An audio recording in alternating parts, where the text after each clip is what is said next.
Estimadas y estimados oyentes del módulo Estética Clásica, faltan pocas sesiones para que termine este semestre. Creo, subrayo, creo que la fecha de conclusión es el 7 de diciembre. Por ello, reitero lo que ya dije desde un comienzo. Tengan la bondad de enviarme sus trabajos lo más pronto posible a la dirección indicada en la pizarra del chat. Aquí la voy a repetir, la indicación.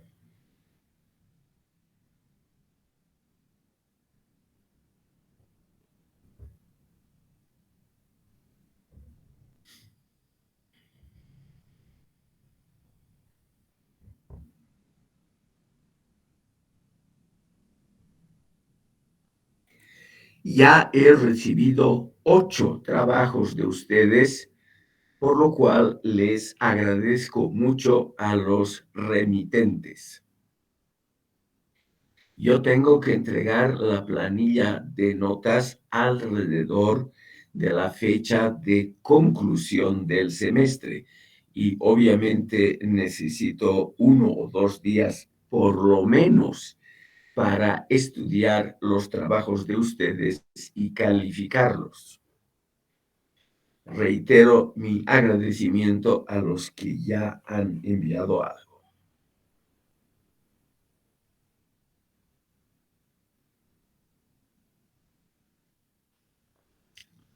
Hoy día vamos a empezar con el barroco de Europa Occidental, que se repitió en toda América Latina. Es uno de los grandes periodos de la pintura clásica occidental. Como ha pasado precisamente en el caso que hemos visto del Renacimiento, durante esta época del barroco ha habido muy pocas manifestaciones teóricas de una filosofía estética que acompañen este arte esplendoroso del barroco. Los grandes tratados de estética que comienzan con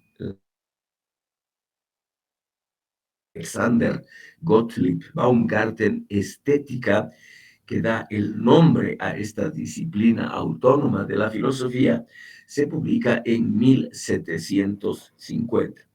Es decir, cuando el barroco se halla ya en retroceso. En 1750, el barroco ha sido ya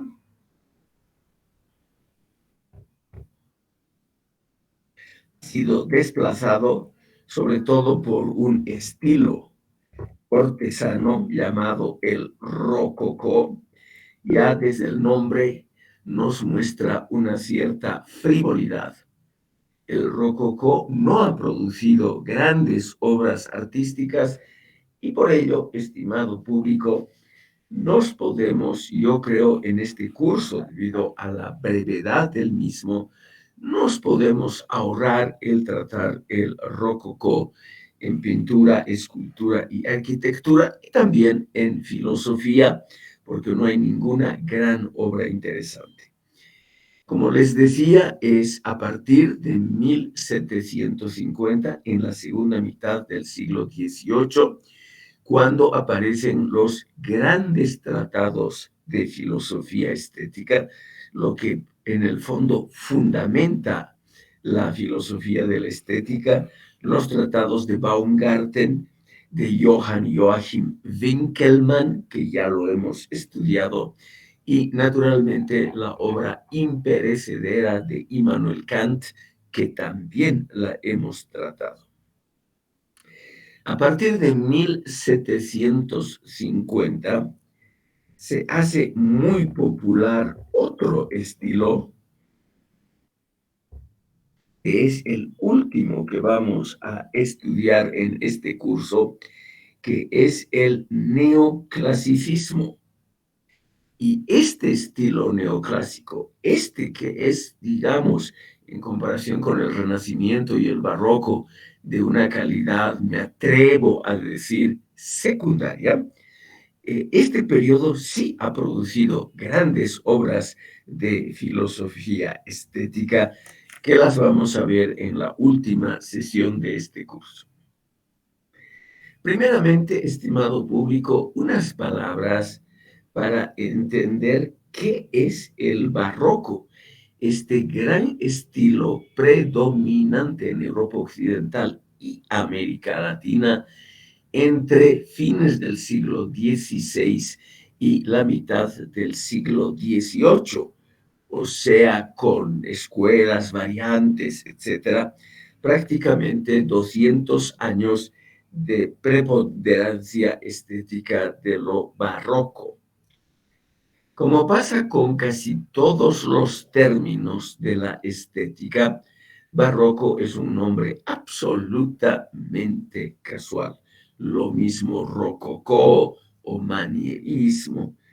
En fin, estimado público, no debemos preocuparnos por una definición de lo barroco, sino que debemos comprender el fondo del asunto. El barroco es aquel estilo grandioso, un estilo que trata de mostrar la magnificencia del ser humano y de sus creaciones, y al mismo tiempo, sobre todo en la pintura, es un estilo que no deja espacios libres. Hemos visto algunas obras cumbres del Renacimiento como Amor Sacro y Amor Profano de Tiziano. Esas obras separan a las figuras y dejan espacio bastante grande para paisajes, para fondos de todo tipo. En el barroco eso no desaparece de ninguna manera, pero disminuye. Es decir, hay un horror al vacío. Eso es lo que se ha llamado también el barroco, el horror al vacío. Les he mostrado, estimado público, en la última sesión al primer gran representante del barroco, que fue el italiano Paolo Veronese. Veronese o el veronés en castellano, él se llamaba otra cosa, Paolo Cagliari. Veronese, estimado público, realmente ya es el barroco en su máximo esplendor. Por eso quiero volver muy rápidamente a mostrarles dos obras de este autor, solo dos. Aquí tenemos un retrato. Primero a la izquierda un autorretrato de Veronese y luego a la derecha un grabado de un dibujante anónimo de la época de Veronese.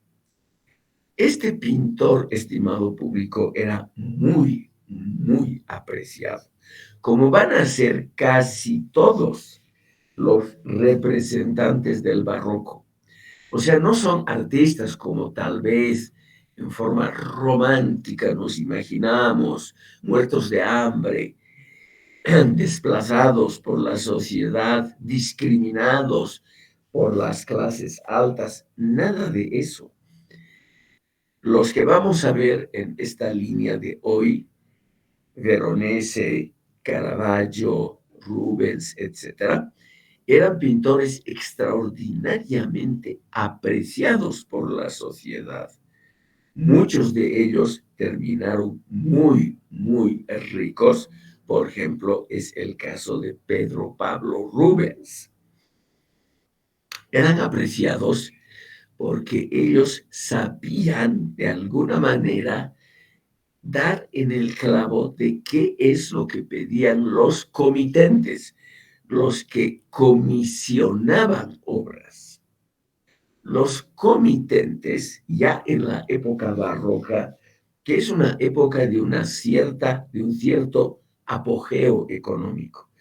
No es, estimado público, una época en general de pobreza, de grandes penurias en Europa occidental, sino que es una época realmente de una expansión económica importante.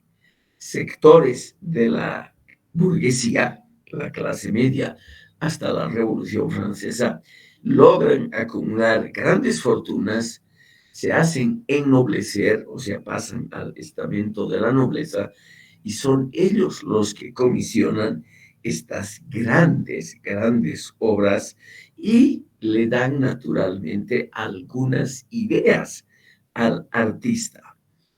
Quiero volver a mostrarles las bodas de Canaán de Veronese, que está en el Museo del Louvre en París, que fue el comienzo prematuro del barroco, pintada la obra a partir de 1562. Hasta hoy, estimado público, este lienzo es una de las pinturas más grandes que ha producido el ser humano en su historia. El ancho o sea, el largo horizontal es cerca de 10 metros de longitud. Por lo que se sabe, Veronese pintó tranquilamente el 80% de de este enorme lienzo. Es un óleo prácticamente solo.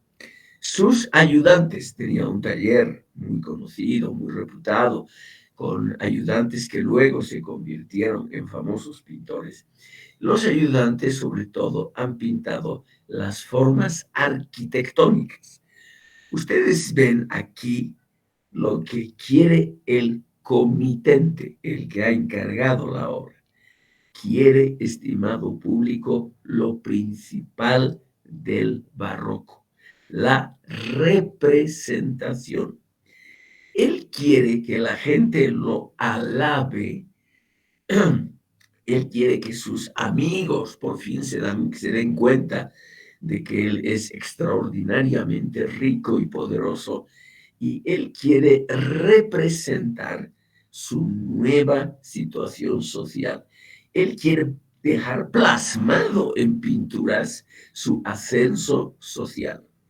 En esas épocas en que no habían medios modernos de comunicación, ni tampoco ni fotocopias, nada, estimado público, estos grandes cuadros están pensados, 10 metros de ancho, están pensados explícitamente para ser expuestos en público. Y así fue. El comitente es el que está aquí a la izquierda con su joven esposa. Este tipo gordo, un poco feo, aquí, creo que aquí lo tenemos en pantalla más grande, exactamente. Aquí, estimado público, está este tipo que ha acumulado una gran fortuna y que quiere mostrar su fortuna. Está vestido, obviamente, con las mejores telas, en la combinación clásica azul-rojo, y a su lado de blanco su joven novia, ataviada con adornos sobre la cabeza, collares, etcétera, etcétera. Y aquí están a su lado los parientes cercanos. Ven todos hermosamente trajeados, y además le dijeron a Veronese, todos los vestidos tienen que ser de colores diferentes. Tiene que haber una armonía implícita en la diversidad de los colores. En la parte central, donde está Jesucristo, aquí estoy moviendo el cursor, esta figura que tiene una aura, un halo dorado, es Jesucristo, que también está con los colores clásicos rojo, azul. Él preside la mesa. El que ha encargado el cuadro humildemente, eso es una cosa calculada, se ha puesto a un extremo para mostrar su modestia. Él no era modesto, ya el hecho de encargar uno de los cuadros más grandes y más caros de toda la historia de la pintura a nivel mundial, significa que a este señor le sobraba el dinero. El gran pintor veronese ha aprovechado, estimado público, ya les he contado en la sesión anterior, para representar en una posición central, es decir, muy cerca de Jesucristo, a sus amigos. Este que está con colores claros, blanco, amarillo, este es Veronese que está tocando un violín. Él no sabía tocar violín. A la derecha, aquí de rojo, un tipo grande, con su famoso rojo de Tiziano, está Tiziano Vecellio. Y aquí el perro favorito de Veronese. Aquí también otro pintor famoso que aparece como músico. Todas estas figuras eran figuras importantes de la vida social de Venecia a mediados del siglo XVI. Por favor, este cuadro nos muestra el núcleo del barroco. Y ese mensaje nuclear del barroco es el anhelo, el deseo de la representación. O sea, es en el fondo, estimados oyentes, una forma de propaganda. Entonces, aquí vamos a ver en los cuadros, en las imágenes que siguen, vamos a ver cómo el arte también se dedica a esa función mundana, yo diría una función secundaria, que es la de hacer propaganda para algo. La representación que aquí vemos tiene que ser una representación lujosa, es decir, no cualquier representación, sino que tiene que mostrar al público el lujo, el poder, la magnificencia de los poderosos, para que los pobres diablos que también ven el cuadro digan, ¡ah, qué maravilla! Tenemos en Venecia un hombre muy rico, tal vez nos ayude, etcétera, etcétera. Este era un gran mecenas del arte y también el fundador de un hospital de caridad. Veronese ha pintado una enorme cantidad de cuadros, estimado público, una enorme cantidad de cuadros enormes. Este es otro cuadro que es decir, no tiene una función de propaganda, pero disimulada. Este cuadro, también enorme, cerca de 10 metros de ancho, se llama La presentación de la familia de Darío a Alejandro Magno. Como ustedes tal vez saben, Alejandro Magno, el gran conquistador macedonio, subyugó al imperio persa y en la última batalla, un poco después, fue asesinado el último emperador persa, Darío III. Cuando Alejandro Magno tomó la capital en el Palacio de Persépolis, esta arquitectura italiana renacentista quiere representar el Palacio de Persépolis, que era totalmente diferente, pero totalmente diferente. Y sin embargo, estimado público, la gente que ve el cuadro, la gente que podía, porque era una cosa pública, en el palacio donde estos cuadros estaban expuestos, la entrada a la planta baja donde estaban los grandes cuadros era libre y gratuita. Entonces, ¿qué es lo que presenta este cuadro o qué representa? La magnanimidad, el perdón, la conciliación. Alejandro podría haber ordenado la muerte de la familia imperial en esas épocas. No había derechos humanos, ningún respeto a mujeres, a prisioneros. Para evitarse problemas, los prisioneros eran generalmente matados sin mucho asco. Alejandro Magno perdona a la familia imperial que luchó contra él y encima se casa con una de las hijas de Darío III, que es esta chica guapita. En el centro está rubia. Esta es Roxana, la hija de Darío, con la cual Alejandro Magno se casa. Entonces, el cuadro es la unión, la conciliación entre los vencedores greco-macedonios a la derecha y los vencidos persas. Es el cuadro del perdón, de la conciliación, etc.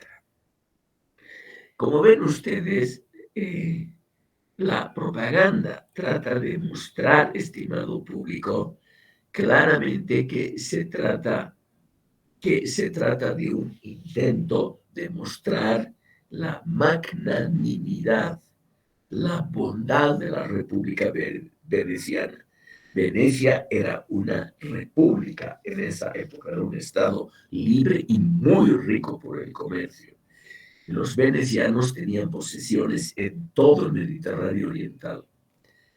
Y los venecianos, que no tenían un gran ejército, era un estado pequeñito, los venecianos querían mostrar que son magnánimos, que aman el arte, que no son meros comerciantes que andan detrás de pequeñas ganancias, sino querían mostrar al mundo que ellos son otra cosa, una cosa cultivada, una cosa, estimado público, culta, amable con los vencidos, etc. Aquí vemos otra última cena, mucho más sencilla, de Veronese. Esta última cena fue pintada para mucho más pequeña, para una familia menos rica que las anteriores. Y ustedes ven, Veronese no le ha prestado mucha atención al cuadro y a los detalles. Entonces, estimado público, lo que tenemos en la obra de Veronese muy claramente es el comienzo del arte como propaganda. Al entrar de lleno al barroco, quiero mostrarles la obra de alguien que está de gran moda en círculos estéticos, filosóficos, culturales, biográficos, etcétera, que es este personaje, este pintor, que ahora, estimado público, se ha convertido en uno de los genios de la pintura universal, después de haber estado en el olvido por 300 años. Este es Michelangelo Merisi. Merisi, he anotado el nombre en la pizarra del chat, mucho más conocido por su lugar de nacimiento, que era la pequeña población de Caravaggio en el norte de Italia. ¿Por qué este hombre ha interesado tanto a la crítica, a la filosofía y a la literatura? Porque este hombre, estimado público, es la contraposición a esos artistas como Miguel Ángel, dedicado exclusivamente a su obra. Miguel Ángel murió a los 89 años. Aquí tenemos el absoluto contrario y, sin embargo, un gran pintor, sobre todo por la calidad técnica de los detalles que vamos a ver ahora. Permítanme muy brevemente contarles dos detalles de la vida de este señor. Este señor era un autodidacta completo. Jamás asistió a un taller de maestros, a una academia de arte, absolutamente nada. Es un talento natural.